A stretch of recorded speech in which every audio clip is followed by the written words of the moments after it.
Let me tell you about a lesson I learned working in the Mekong Delta, which is that if you demine and you build and upgrade roads and you bring in seeds, it can be as transformative or even more so than boots on the ground and bombs and rockets.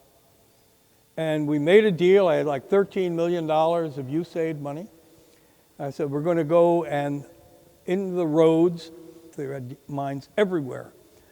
I'm back out with deminers. And they're digging out with their trowels to get out and find the mine, hit it with the trowel, hopefully it doesn't go off, and then you bring in the explosives and blow it up one by one.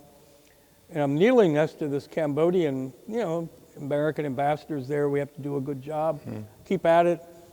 And one of the mines in front goes off, and it's like an anti-tank mine. Whoa. But it worked. And as we upgraded these roads and brought in these seeds and opened up these areas, the Khmer Rouge fell apart.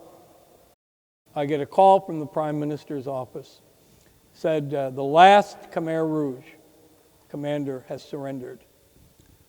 We had eradicated the worst genocidal, mass murdering, terrorist organization of the second half of the 20th century using the formula of demining, upgrading roads, new seeds, peace through agriculture.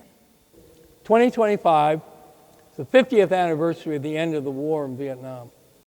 As we look around in a world beset with problems, Ukraine, Gaza, the terrible destruction, that having a way, building through agriculture to deal with that.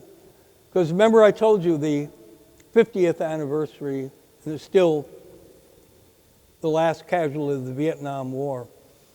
So in 2075, will people be saying that the last casualty of the fighting in Gaza has yet to take place?